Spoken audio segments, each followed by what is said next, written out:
This is Dr. Lisa Giacomo, and I'm here to introduce Week 10 of OPWL 529. This week, we will focus on how to analyze and use the data that we collect. The concepts can be applied to needs assessment or any other project where you are handling both qualitative and quantitative data. As usual, I would expect you to read the to-do list, complete the assigned readings and videos, and then contribute to the discussions. From here on out, you will notice that there won't be much required reading for the rest of the semester. By now, you will have likely started the data collection phase, and some will be about ready to start the data analysis. This work is intensive. You'll be using both a bottom-up and a top-down approach to coding and analysis. When you're coding from the bottom up, you look at the qualitative data you collected, create lists of themes, and look across different sources, such as interviews, open-ended responses, focus groups, videos, that you've collected for patterns, triangulation, and critical multiplism. When you are coding from the top down, you are looking at a theoretical framework to find evidence of themes in your qualitative and quantitative data. For example, you could group the evidence you collected into both facilitators and barriers for each box of the BEM, SAM, or another cause analysis model. Once you have found patterns in your data, triangulated sources and patterns, you can share it in rough summary format with your client.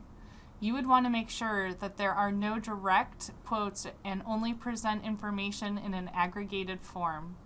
Your client can then help you interpret and make meaning of the patterns. You should avoid doing any interpretation without your client partner. During a needs assessment project, we each only have a small sliver of a window into the organization or department that our client leads. Our clients will always have more perspective and information than we do about the organization or department. There is no way we can reliably interpret what we find out of the context without their input. Their partnership is integral to the project's success. Once you work with your client to interpret the patterns, it's time to dig into the root causes. You may also need your client to help you with this part of the project. At the very least, your client will need to verify that you have identified the root causes correctly.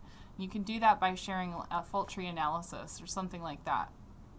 Once you get down to the root causes of the performance gap, it's time to dig into the process of proposing a set of solutions. Causes of performance gaps usually run in packs like wolves. You will likely need more than one intervention as a solution to close the gap.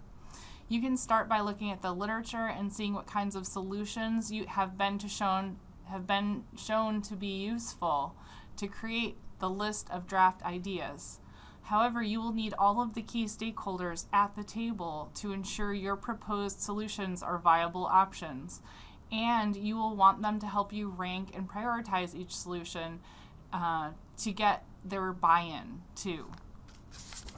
So in summary, that's what you'll be working on between now and the end of the semester. You will likely collect data in a few different waves from a variety of sources. You will need to code and analyze it. You'll need your client to help you interpret it. You will consult the literature for evidence of potential solutions, and you will partner with key stakeholders to prioritize a set list of interventions as a solution to the performance gap. You can, of course, at any point in time, as always, ask questions about the contents in the lectures and the reading. Please have a look to make sure your question wasn't already asked and answered, and also, because we're in a formal online environment, if you're asking about how to apply theory to practice or any of the concepts we're covering, I'd like you to also take a stab at answering your own question, and you can use reputable sources to do this. Then, after that, ask for others' input and feedback. This demonstrates respect for discipline and everyone's time. So that's it for now. I will see you online.